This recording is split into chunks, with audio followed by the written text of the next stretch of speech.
Olá a todos, sejam muito bem-vindos ao novo programa do SEIC TV, Geração Espírita e Z. Hoje, o nosso convidado é o Gustavo Silveira. Seja bem-vindo, Gustavo. Olá, Marina. Olá a todos que acompanham a SEIC TV. Uma alegria estar aqui de volta. Que Jesus, o Divino Amigo, se faça presente, que nós possamos nos envolver na sua paz, na sua presença. Grande alegria estar aqui. Obrigado pelo convite mais uma vez. Imagina, a gente que agradece a sua presença. Gustavo é colaborador do Grupo Espírita Leon Denis, na cidade de Uberlândia. Ele faz parte do Café com Espiritismo e do Espiritismo.net. Hoje ele vai falar um pouco sobre a lei da sociedade, não é isso?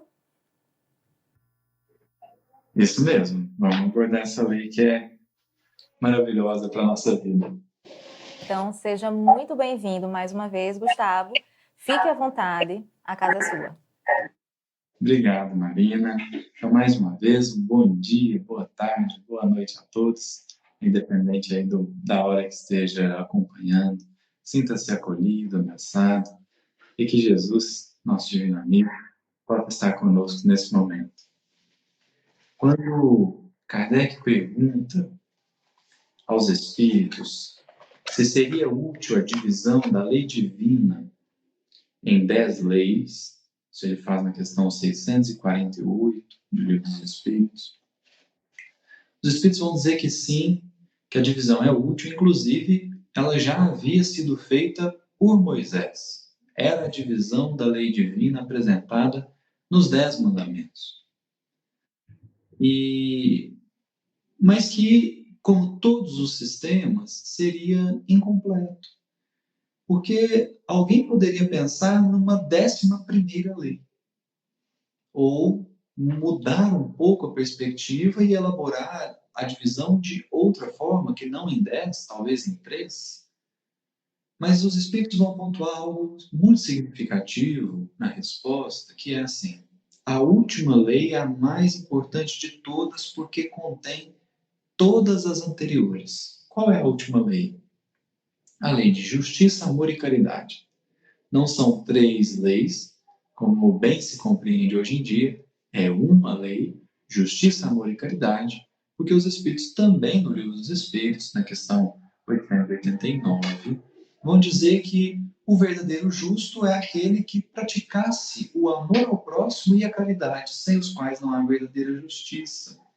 Então, não existe a noção de justiça sem amor e caridade, não existe a noção de verdadeiro amor ou do puro amor sem a justiça e sem a caridade, e não existe caridade sem justiça e sem amor.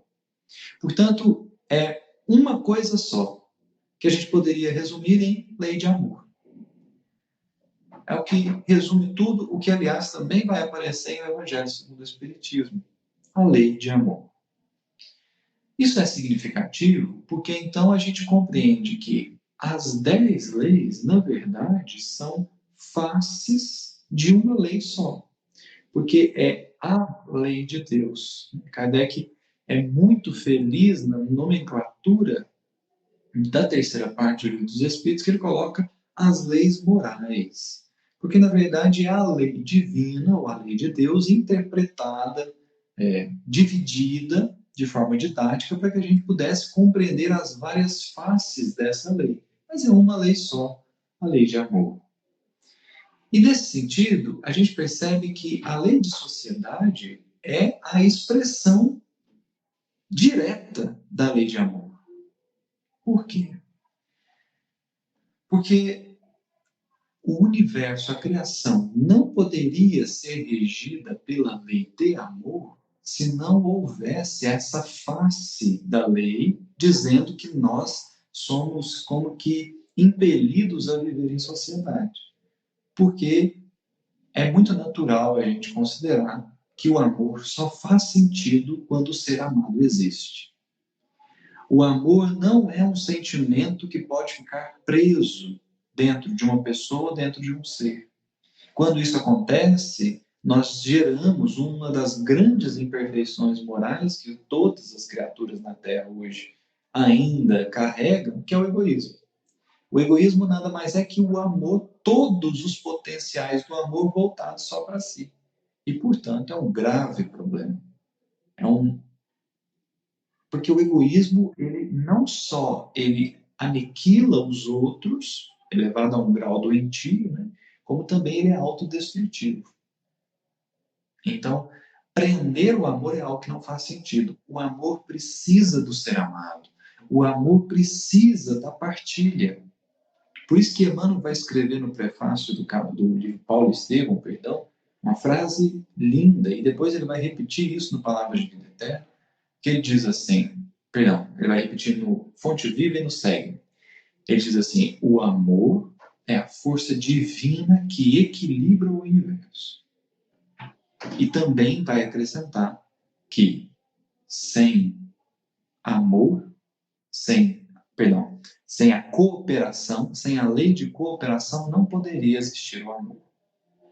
Então, existe uma ligação muito direta entre lei de sociedade e lei de amor. Por quê? Se nós vivêssemos insulados, se nós vivêssemos sozinhos, o amor não estaria regendo a vida.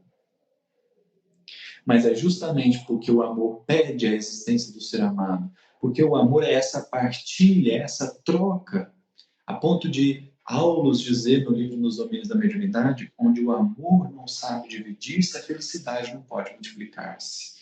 Então, o amor pedindo a existência do outro, o amor pedindo a convivência com o outro, o amor pedindo esse relacionamento, é nítido e lógico pensar que nós precisávamos dessa faceta da lei de amor, que nós chamamos, que Kardec chamou, de lei de sociedade.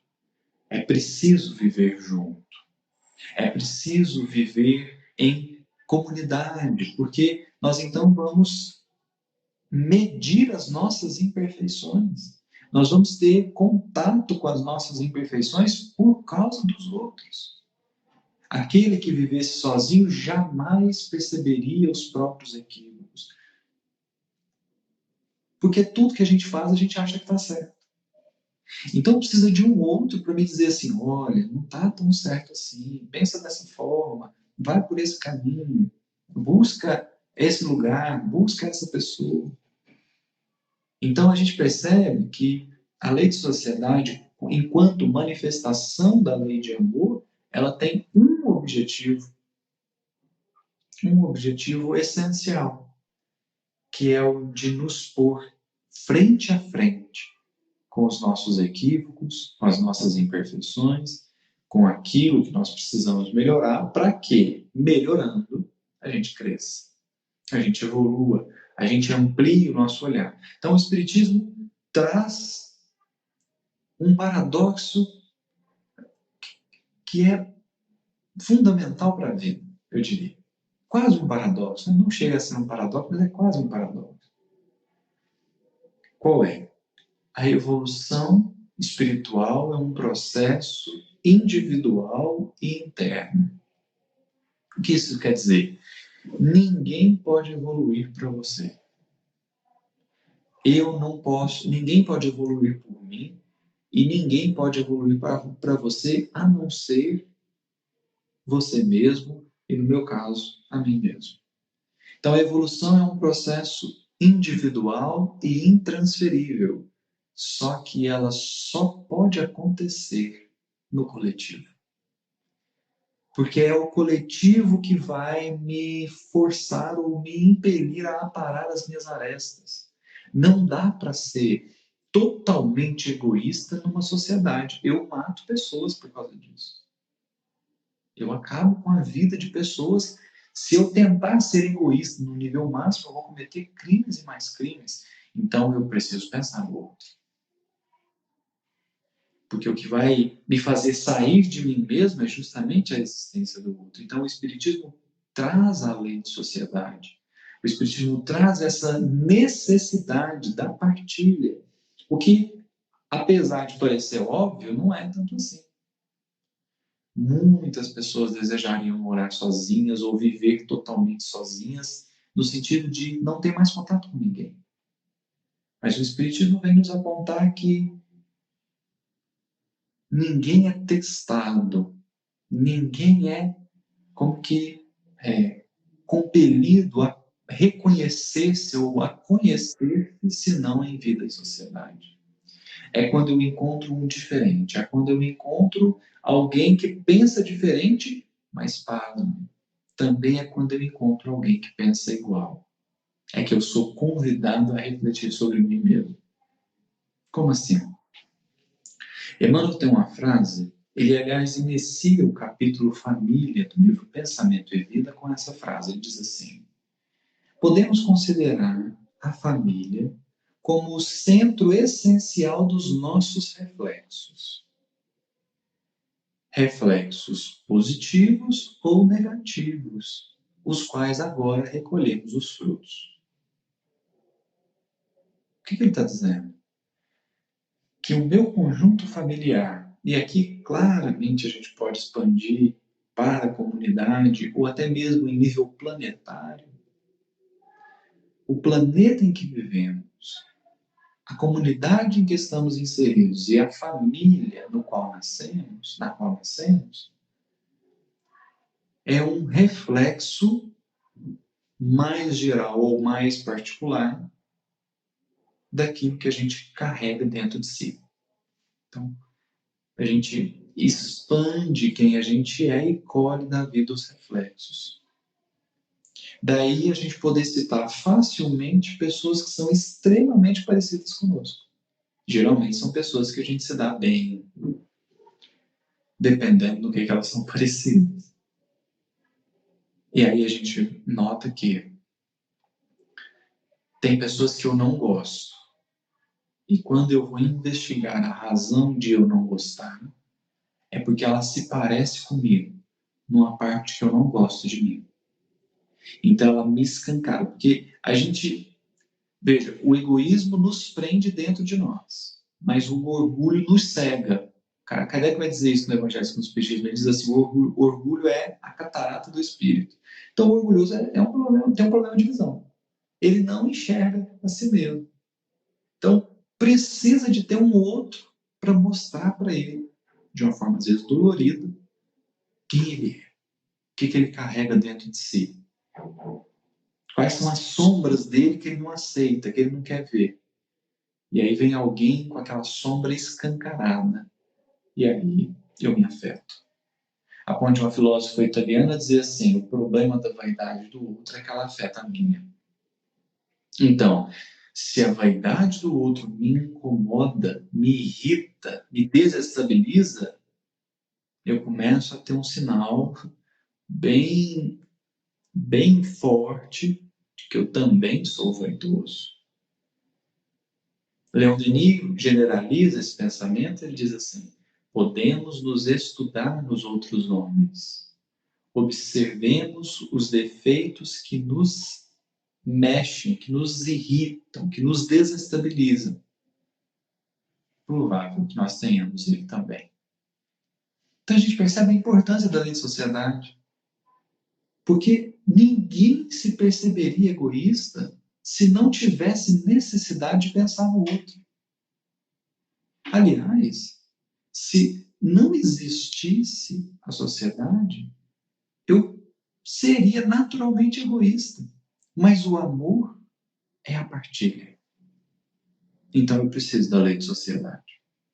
Eu preciso da lei de sociedade. Porque é mediante essa convivência que eu vou com que, se eu tiver humildade e bom senso, eu vou percebendo que os outros estão me ajudando no meu processo individual. Então, sou eu que faço, sou eu que decido, mas não significa que eu faço totalmente sozinho ou totalmente sem ajuda. Existe um movimento que é meu. Esse ninguém pode fazer por mim, mas ele é motivado, inspirado, fortalecido pelos que estão à minha volta. E aí a gente percebe que, então, como a criação inteira é regida pela lei de amor, e o amor pede a partilha, o amor exige a cooperação, o amor exige a convivência, sem a qual ele mesmo não sobrevive, então a gente percebe que A lei de sociedade, ela vem justamente para nos oportunizar o amor. Oportunizar o amor. Oportunizar essa troca. E veja, o amor ao que é diferente. O amor àquele que me desafia. O amor àquele que não se comporta como eu gostaria que fosse. Esse é o grande desafio que a lei de sociedade impõe e que é profundamente necessário, sem o qual nós estaremos condenados a viver dentro de nós mesmos e com o problema de visão chamado orgulho. Mas o que nos chama a atenção aqui hoje, que nós gostaríamos então de pensar, é essa vida em sociedade.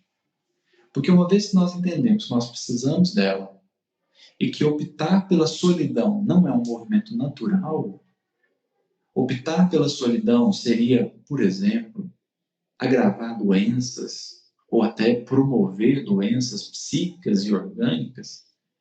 Uma vez então que nós entendemos a importância de estarmos em sociedade para que eu possa ser útil a alguém e, igualmente, para que alguém seja útil a mim, para que exista essa partilha, essa troca, há de pensar sobre uma perspectiva que é como viver em sociedade. Porque eu não sou perfeito ainda. Eu não sou perfeito ainda. Estou trabalhando para ser, mas ainda não sou.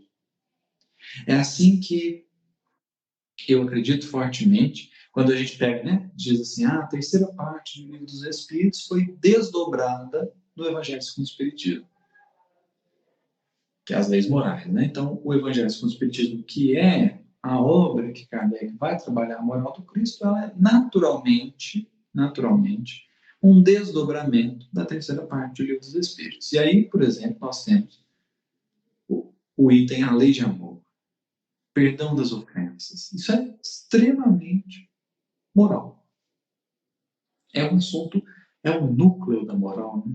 É o amor, o perdão, a misericórdia, a humildade. Isso está profundamente dentro do aspecto moral. Mas o que nós consideramos aqui para trazer hoje é onde que Kardec trabalhou a lei de sociedade no Evangelho segundo o Espiritismo. A gente poderia pensar assim, dele todo. Claro, né? Claro, porque, de um modo geral, todos os capítulos do Evangelho segundo o Espiritismo, talvez excetuando ali os 4 primeiros, mas os demais, todos têm, de certa forma, uma vinculação com a vida em sociedade. Porque uma vez que são mensagens, instruções, capítulos que nos promovem um engrandecimento moral, então, naturalmente, eles estão, direto ou indiretamente, falando da lei de sociedade, o que, aliás, é muito comum, porque é muito lógico, muito natural, porque é uma lei só, né? Então não existem várias leis. A divisão aqui é didática. É uma lei só. Então é claro que todo o Evangelho segundo o Espiritismo tem a ver. Mas nós acreditamos que no capítulo 17, Kardec, intencionalmente ou não, trabalhou tópicos fundamentais para a lei de sociedade, ou para que a vida em sociedade seja melhor. Para que a vida em sociedade seja mais proveitosa do ponto de vista do espírito. Né? Então, dentro do capítulo 17, nós acreditamos que Kardec trabalhou pontos muito fundamentais, porque é justamente o capítulo 6 de Perfeitos, mas ele trabalhou pontos muito essenciais para a vida em sociedade ou para a orientação ao espírita dentro da lei de sociedade. Especialmente hoje, nós gostaríamos de falar um pouquinho da mensagem O Homem no Mundo. O Homem no Mundo. A começar pelo título. Veja que não é um homem do mundo. É o homem no mundo. Porque nós estamos no mundo, mas não somos do mundo. Então, essa é uma mensagem fundamental porque ela vai nos chamar a atenção que a vida em sociedade ela precisa ser experimentada, mas ela não pode ser governante das nossas vidas. A vida em sociedade ela vem para nos colocar questões morais, muitas vezes, que a gente precisa trabalhar, mas a gente não pode acreditar que é a sociedade que domina o ser humano. A gente não pode acreditar nisso. Jesus, no livro Boa Nova, vai dizer assim: o Evangelho terá de florescer primeiramente no coração da criatura, antes de frutificar para o espírito dos povos. O que é perfeitamente natural. Você não junta um punhado de espírito imperfeito e gera uma sociedade perfeita. Não tem como. Mas também não parece provável que, reunindo espíritos bons, você gere uma sociedade ruim. Porque se você juntar espíritos bons e der uma sociedade ruim, eu arriscaria dizer que você juntou espíritos aparentemente bons. Porque se o bem estivesse neles, é claro que a junção de pessoas boas não gera um agrupamento ruim. Então não adianta tentar mudar a sociedade, porque ela é um organismo montado, formado por células, e o ser humano é a célula. A sociedade é um organismo, o ser humano é a célula, o lar é o tecido, né? A gente poderia ficar pensando assim. Então não adianta. Não adianta. Por isso que essa mensagem, o homem no mundo, vem dizer, você está no mundo, mas você não pertence ao mundo. E dentro dessa perspectiva, esse Espírito vai trazer para a gente coisas muito relevantes para que a gente entenda que está na nossa mão viver bem em sociedade, ainda que a sociedade seja doente. Ainda que a sociedade como um todo, os seres humanos coletivamente examinados estejam adoecidos. É possível ser positivo no bem. É possível ser firme no bem para que a gente seja o princípio da mudança. E é isso que vale a lei de sociedade. É isso que faz a lei de sociedade ser lei no sentido de necessidade. Por isso nós somos convocados a viver juntos. Por isso nós somos convocados a partilhar o campo, as leis, aqui do ponto de vista humano, né? Os recursos, porque em verdade nós precisamos uns dos outros, mas sobretudo existe uma lei, também fruto da lei de amor, que é a lei de solidariedade. Quem tem, precisa dar para quem não tem. Isso, do ponto de vista de sociedade, então, é o que transforma o mundo. É todo aquele que já teve contato com a mensagem do Cristo, que já vislumbra a vida de uma perspectiva mais ampla, começa a mudar dentro de si para que isso reflita na sociedade, e daqui a uns 300, 400 anos a gente tem uma sociedade melhor. Que é assim que espírito faz plano, né? Esse negócio de plano de 10 anos, 20 anos é coisa de encarnar. Agora o espírito não. O espírito, daqui 500 anos, como é que nós vamos estar? Né?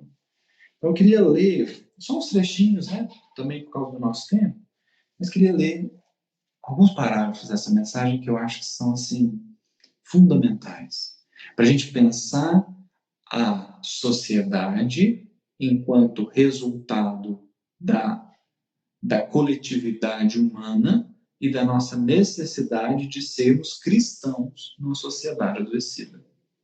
Então, o Espírito diz assim: um sentimento de piedade deve sempre animar o coração dos que se reúnem sob as vistas do Senhor e imploram a assistência dos bons espíritos.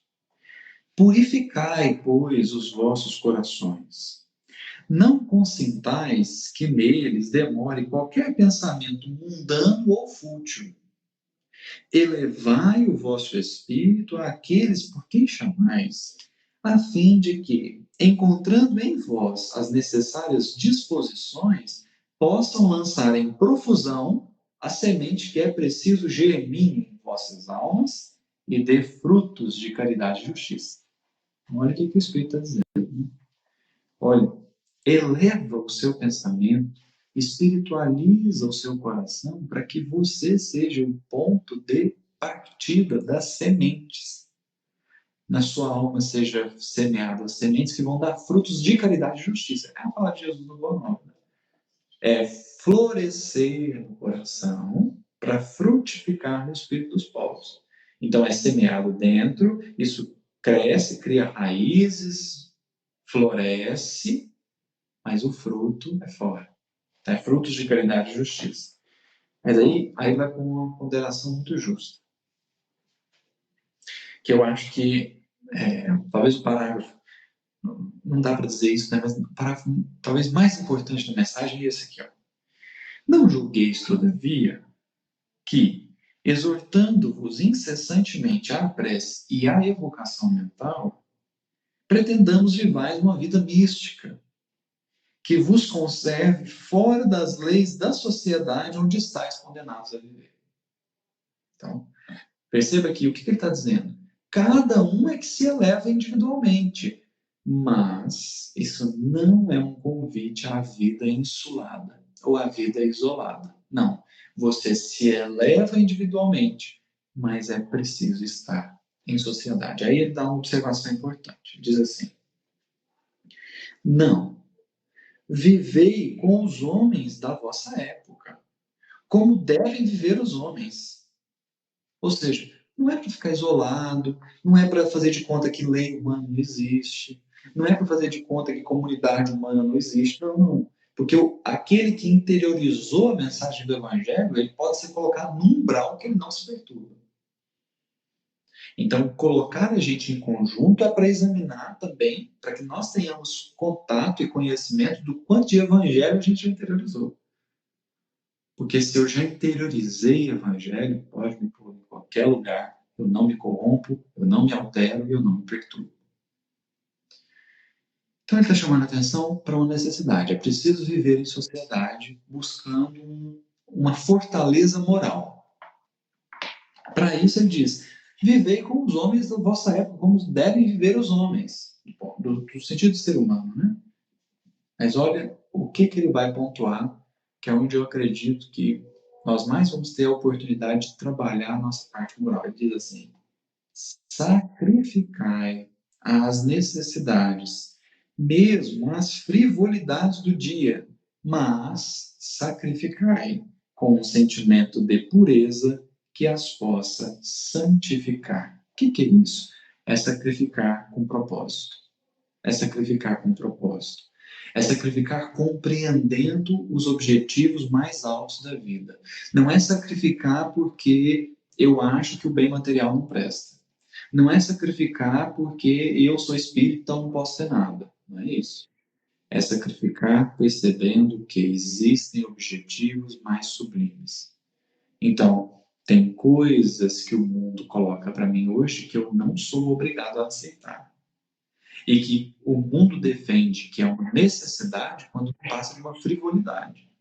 O mundo defende que é uma necessidade, que é algo que é essencial para a vida e é uma frivolidade. Então ele está chamando a atenção. É para viver em sociedade, mas não é para deixar a sociedade mandar em você. Você está no mundo, mas você não é do mundo. Aí ele diz assim: a perfeição está toda, como disse o Cristo, na prática da caridade absoluta. Os deveres da caridade alcançam todas as posições sociais, desde o menor até o maior. Nenhuma caridade teria a praticar o homem que vivesse insulado. Unicamente no contato com os seus semelhantes, nas lutas mais árduas, é que ele encontra ensejo de praticá-la. Aquele, pois, que se isola, priva-se voluntariamente do mais poderoso meio de aperfeiçoar-se, não tendo de pensar senão em si, a sua vida é a de um egoísta. Não imagineis, portanto, que para viverdes em comunicação constante conosco, os espíritos desencarnados, e aqui é um espírito protetor que está assinando a mensagem, né? Não imagineis, portanto, que para viverdes em comunicação constante conosco, para viverdes sob as vistas do Senhor, seja preciso vos silicieis e cobrais de cinzas. Não, não, ainda uma vez vos dizemos, ditosos sede, segundo as necessidades da humanidade, ou seja, não tem problema. Porque o problema não é eu ter as coisas, o problema é que tem gente que não tem. O problema não é eu comer todo dia, não é eu ter alimento todo dia, o problema é que tem gente que não tem. A isso nós somos chamados a olhar. O problema não é eu saber, o problema é que tem gente que ignora. Então eu não posso guardar o saber para mim. Eu vou compartilhando, não como quem quer impor, mas como quem quer dividir. É isso que eu estou dizendo aqui, né? Aí ele prossegue. Ditosos sede, segundo as necessidades da humanidade, mas que jamais, na vossa felicidade, entre um pensamento ou um ato que o possa ofender, ou fazer-se velho semblante do que vos amam e dirigem. Deus é amor, e aqueles que amam santamente, Ele os abençoa. Então, entenda que nós somos chamados a viver em sociedade para a gente exercitar esse amor, de forma que todas as vezes que eu decido alimentar discórdia, rancor, ódio, segregação, eu estou indo contra os propósitos da lei de sociedade. Estou indo contra os propósitos da própria criação. Então a gente compreende que a lei divina, ela não foi colocada para te fazer sofrer. A lei divina foi colocada para te dar um parâmetro de felicidade, a partir do momento que a gente usa esse parâmetro para agir no mundo. Então, a lei de sociedade é uma bênção, ainda bem que nós vivemos em conjunto. Porque então nós somos convidados a olhar para si mesmo, a conhecer-se, a elevar-se e ajudar as pessoas em torno. Então é isso, meus amigos. Eu agradeço a sua atenção, a sua paciência. E Jesus, divino amigo, nos abençoe.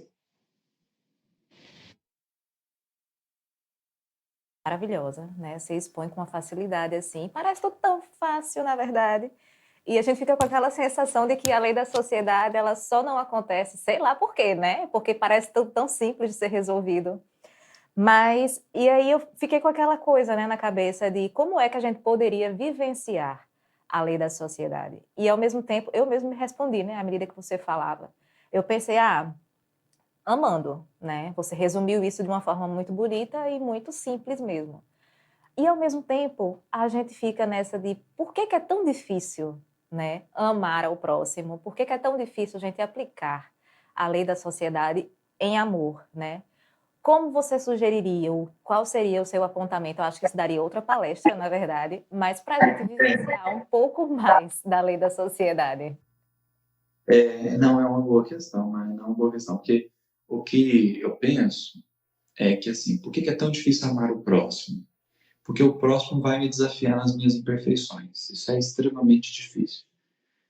E quando a gente olha historicamente, né, historicamente, biologicamente falando, a parte racional nossa, enquanto corpo, foi a última a ser formada. Então, as nossas ações, elas são muito mais instintivas do que racionais, do que refletidas, né? Qual que é o problema disso? O problema é que você põe instinto num ser humano que pensa, mas é orgulhoso, então o instinto vai juntar com a vontade e gera as paixões que os espíritos falam que são catastróficas. Porque elas governam. Quando elas governam a minha ação é determinada pelo meu orgulho, pelo meu egoísmo. Aí fica difícil viver em sociedade. Nós todos estamos mais ou menos nessa condição, em que a reflexão do que o pensamento mais maduro ainda não dita as nossas ações. Por isso que a gente vê muitas pessoas dizendo assim, nossa, mas eu já sei tudo isso, mas não consigo viver. Porque está só no nível intelectual e ele é um dos mais fracos, né? Dentro do nosso corpo, de um modo geral. Então, o que eu acredito? e aqui muito guiado, né, pela resposta de Santo Agostinho em 1919, é o exercício do autoconhecimento. Eu colocaria ele por duas razões. Por duas razões. A primeira, porque autoconhecimento não significa autodepreciação. Então, não é se conhecer para perceber o que você é ruim. É para perceber o que você é bom também. Porque tem coisa que nós somos. Não é que nós somos os melhores, mas nós já temos um pouco de trabalho naquela área. Né? Então, tem pessoas que cantam muito bem, pessoas que tocam violão muito bem, tem pessoas que são excepcionais na parte matemática, na parte de exatas, na parte criativa. Então, é o autoconhecimento para perceber o que você pode, onde que você pode contribuir, para você saber o que você é. Mas, claro, o autoconhecimento também para saber o que você não é, para reconhecer onde é que você precisa de ajuda, onde é que o outro pode ser útil para você. Nesse sentido, eu acho que a gente vai encontrando o nosso papel no mundo, dentro daquilo que eu já tenho um certo desenvolvimento e posso contribuir, e vou percebendo o papel dos outros na minha vida, que é onde eles podem me ensinar, onde eles podem me ajudar. E aí a gente percebe que o autoconhecimento é a base de tudo, porque a partir do momento que eu sei o que eu sou e o que eu não sou, eu começo a lidar com isso com mais naturalidade. Eu começo a lidar de forma mais. Para dizer assim, nossa, eu sou péssimo nessa área. Você pode me ajudar? Você pode me ensinar? Posso aprender com você? Porque aí a gente vai por um outro caminho, uma outra perspectiva, combatendo, de certa forma, esse orgulho, porque o orgulho é aquela imperfeição moral que fala que não só eu dou conta de tudo, como eu sou o melhor em tudo. E aí o autoconhecimento vai como que limpando a nossa visão.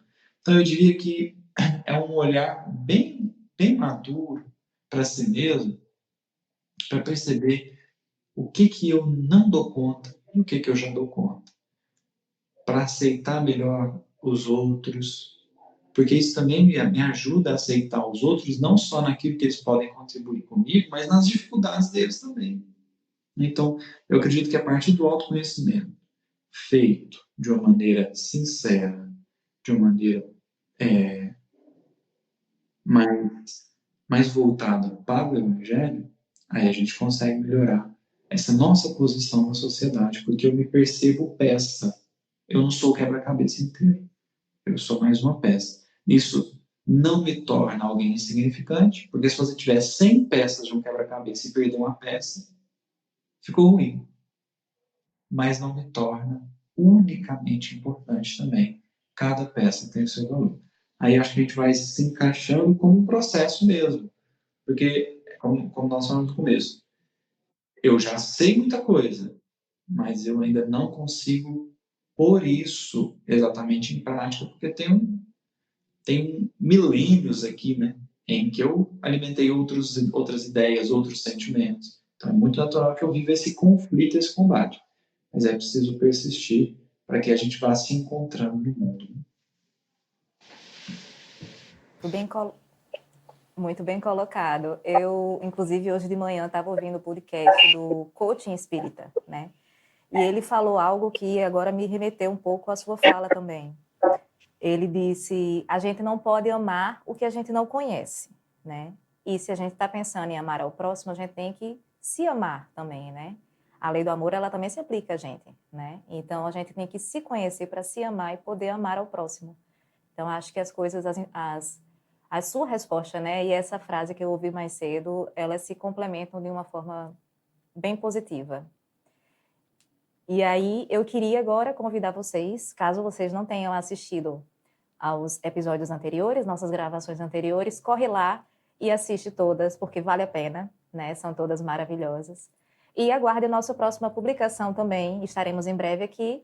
Manda a sua sugestão, manda o seu comentário, curte, compartilha com os amigos, porque são conhecimentos fundamentais e necessários para a gente, principalmente nos dias de hoje.